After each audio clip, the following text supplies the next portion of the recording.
Good morning and welcome to Community Conversations. I am Queen Miss Ebony J. You're listening and watching 1230 The Buzz, your talk station, 101.1 The Wiz and 100.3 Cincy's R&B station.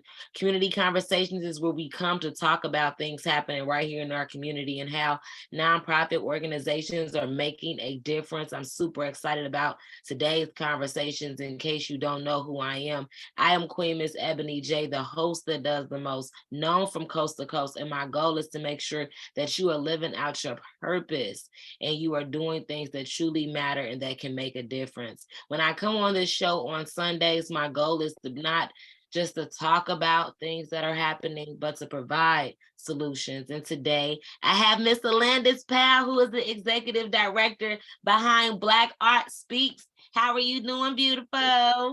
Hello. Thank you for having me. Hi, Ebony. How are you? I'm good. I won't complain at all. I saw you on the news. Oh, Lord. And I saw you all downtown. I know you've been painting and updating the Black Lives Matter mural. It's been a minute since I had you on the show. So that's why I wanted to call and bring you on, because I saw you all painting. And I'm like, I know they already painted it. What are they doing back down? What's going on? They getting paid now? I know there was so much controversy since we both talked about it, and it's been a couple years. So what's new? Yeah, so thank you for that. And yes, we have continued in that regard and in others. But as it relates to the murals, we did refresh it today or this weekend. It took us probably a little longer than we expected because of the rain, because we kept stopping and going, and tents was destroyed and everything when the little storm came through, but we did get it finished and done. So we're excited about that. The city has actually signed on to do this every year. And in 2025, they're going to actually, I call it giving us a new canvas, because they will actually tar over the road, do a new pavement, and we'll start all over. So we're excited about that opportunity to engage more artists and actually helping us design each letter and get it painted. So that has been very exciting for us and what we just finished doing. Hold on. So we're going to cover up the one that we have, and then you get to do a new one? Yeah, in 2025, they will put a new road down and blacktop it, and then we'll have to redo it completely.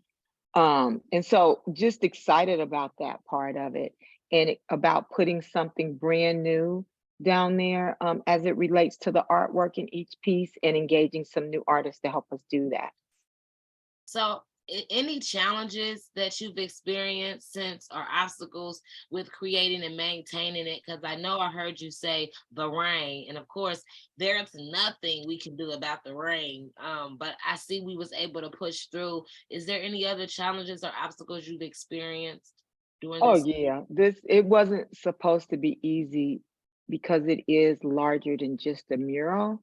It's about the voice and telling our stories and all of that, and actually ensuring that the city still stands behind it. I think the city standing behind it is the easy part, because they really do embrace what we're doing, celebrate what we're doing, and they're a part of it. We looked at closing down the street, and it was larger than a bread box. People can't imagine what all you had to go through, because you had to look at the different businesses, etc. And so we kind of landed on just putting a little money in there to update it every year, because people do drive over it. And like last night, it was just drying, and people actually did skid marks all over it intentionally, and they really worked hard to get those skid marks in, but it's okay. We expect things like that to go on. It actually validates the reason why we have the message in the first place. So yes, it's hard to make it happen. We try to do it relatively quickly, and at the same time, the rain comes and sometimes washes it away, and you have to start back, and you have to go to some extra days, which costs more money. So it's a lot to it. But at the end of the day, the artists get paid for what they love to do. Their voice is heard, and it's enabled us to actually share their voice in a lot of other ways outside of just the mural. That's what I was going to ask. Like, how has it influenced those conversations or actions just around, racial justice, social Yeah. equality in our Yeah. community right now?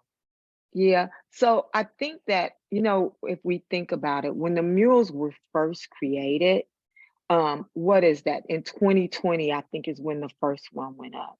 It really, to most people, or at least to me, it felt like we had kind of declared this statement of unity, right?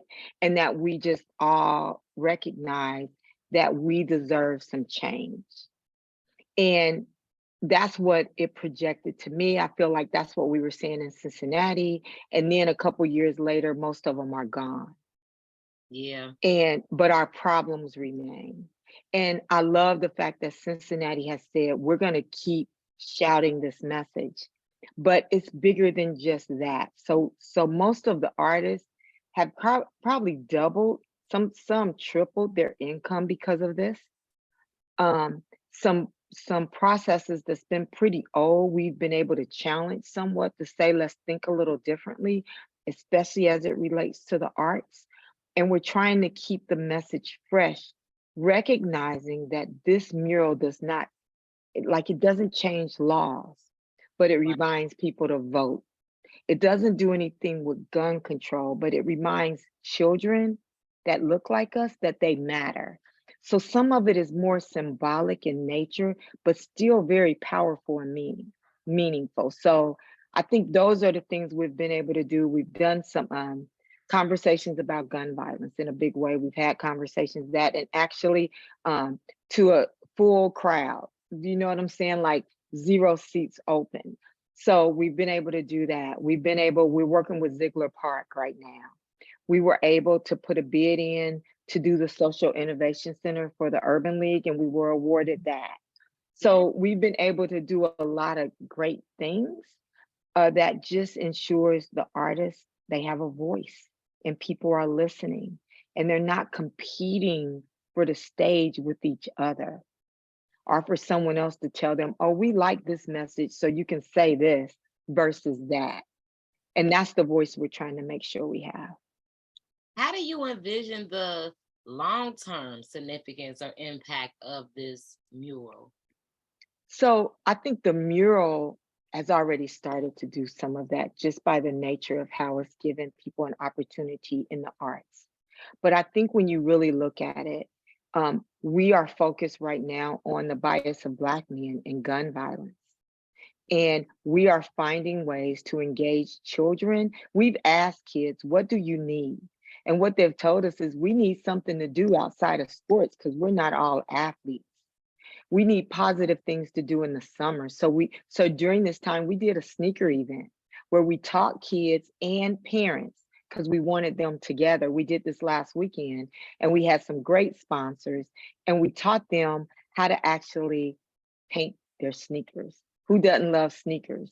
Right. And once they graduated, we gave them a card to go down to corporate and get their own Air Force Ones. We gave them a paint kit to get started. And you had parents with their kids learning something new. And that's what it's about. It's about giving kids something else to do. Yeah. And we've been doing that because we heard them when they said it. So it's what I'll tell you is it's larger than a paintbrush. It's larger than just the arts. We have videographers that's a part of our group. We have photographers. We have people in the arts that are in poetry. So we've expanded from 17 people to north of 70 now. We have a board. We're just really trying to make sure that it has its own and trying to we don't want to just be given dollars. We want to work for dollars. So we actually are throwing our name in the hat to say, hey, you have this bid. Look at our group and think about letting us do the work. So I I just love like, yeah, I wanted to keep growing. I wanted to keep giving young artists the opportunity to work with people who are more experienced. You know, we have people from an Annie Ruth and a Cedric Cox who are internationally known artists that they are mentoring people just coming in the game that just graduated from DAP. Yeah. Throughout, we have them all just a part of it. of this group, which I think is what's awesome. I think so too. So Black Art Speaks. If you just tuned in, this is Community Conversations on 1230 The Buzz, your talk station, 101.1 The Wiz, and 100.3 Cincy's R&B station. I'm here talking with Miss Alandes Powell, the executive director behind Black Art Speaks, which is a social organization that's behind the Black Lives Matter mural. Now, I want to bring up the fact that, like she said, the mural is just one part of what Black Art Speaks does, but there's so many other parts to it, and I want to talk about that. Outside the mural, what else are you all up to? Because I know there's a book out. Yeah. Yeah, we did a book about it. I think we launched it almost a year ago. And, when we thought about how many times we forget to document our history, because you never know what's going to happen. I can tell you what we're promised. I can't tell you what's going to happen, For real. right? Sometimes we never document it. Think about how long it took for people to really understand, and they're still finding out everything about Juneteenth, right? So what we realized is that we really needed to document our story. And that's what the book does. It's called The Making of Cincinnati's Black Lives Matter mural. And it walks you through all of the artists, some of their feelings, what they did, the poem, what it's based on, how we made it happen. It's all in a beautifully laid out book, if I say so myself, because of course we work with a lot of people to make it happen. But it is almost a coffee table photo album, if you will. So those pictures are all in there. So we worked on that and got that out there. Recently on Friday, at the same time we were doing the mural, we had signed on with Children's Hospital, and we did an event for children's there. And they actually pulled together a beautiful branding video about why Children's Hospital is supporting Black Art Speaks. So when you think about all those things going on, it's honestly been amazing for me that everyone is embracing what we're doing, but it also validated the need that was out there. Do you know what I'm saying? We really needed a voice for our Black artists. We did. And I want to say, take it back to when you first came on. I feel like they wasn't embracing it. I feel like there was challenges. I felt like people were scared. And everybody has a voice, but it's about how we use our voice. And it's okay to use our voice with the paintbrush. I feel like that's the narrative now. Like, I can paint how I feel. I don't have to say it. And me painting it makes it more real because I'm making that it's vivid. What I feel is vivid in my mind, and I can now bring it to the world. Walking through and looking at the art that's inside of the letters. I mean, they really did an amazing job. And I know that before it was one person assigned to a letter, but I think more people are on letters now. Yeah, so there is just one designer. And Okay. even though if they worked with other people, there's one person responsible for the design of each letter based on the poem. And then there's a collective of people who help. So the people who help paint, they are Black, white, all nationalities are out there helping us make this happen. But when it came to telling our story, so many times we let people tell our story who don't look like us. When you think about all of the Dr. King statues out there, and they weren't all made by us, it is imperative for us to learn to tell our own story. No one can tell it like us. And so that's what the designers do. But the people who actually help paint it, can be anyone. Volunteers help us do it. It's a community thing when it comes to actually painting it. They That's even let me paint a little bit. So really yes, they have. Actually, they let me even roll a little bit this year. But yes, they've let me paint just a little bit. They're always looking like, make sure she doesn't mess up. But yeah, they let me help. because they're the professionals. They are the professionals, that's for sure. So if we're watching, we're listening and we feel led, we're artists, we want to paint, we want to share how we feel.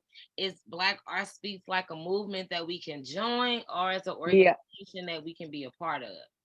Absolutely. So we have a website, it's blackartspeaks.com. And on there it asks you if you want to join, if you want to volunteer, if you want to become an artist. So just so you know, it's not just about visual art. It is about all kinds of art. Just recently, when we did children's, they wanted us to do an artist talk.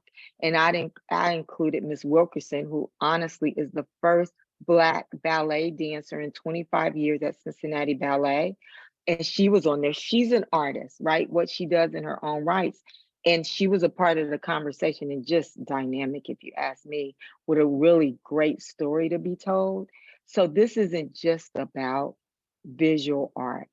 It is about art, period. So we have all kinds of people who join. We have business people because we need people to go out there and help us make this happen and help open doors. So yeah, if you want to join, we have people who sign up. They're like, we just want to volunteer for your events. And so when we go to look for volunteers, we have a group of people we get to call.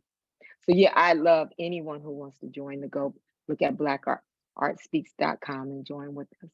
Are there any volunteer requirements? Like if I don't know how to paint, can I still join and be a part? Like, I just want Yeah, to. yeah. So think about it. I think we both know Dorlando. You know Yeah. Dorlando, right? We both know Dorlando.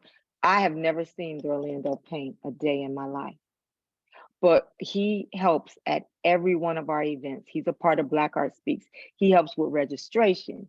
He helps with social media sometimes.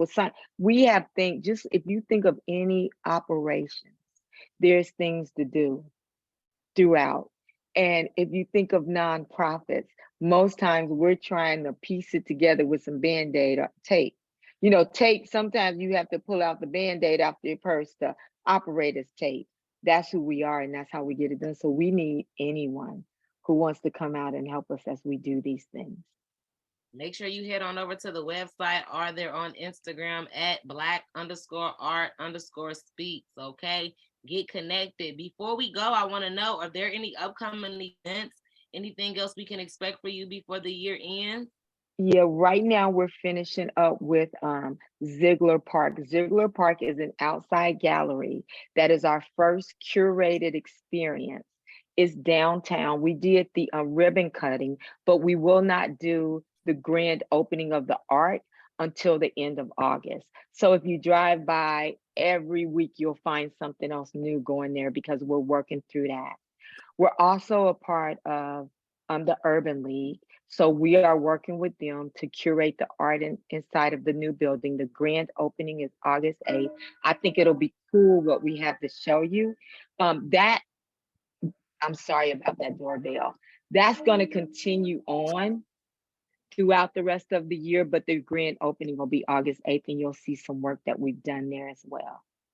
So make sure you get connected. You don't want to be left behind and don't want to miss the news. Black Art Speaks is truly making a difference right now. And all you have to do is head on over to the website. You can volunteer, you can support, you can make a donation, because understand, to do this and keep it up, as you can see, it is not an easy task. And we commend you, Miss Alandes, for all the great work you're doing. I mean, literally being the face of art right now. Black art right here in our city. We need it. We want you to keep going. And if there's anything we can do to support you here at the station, please let us know.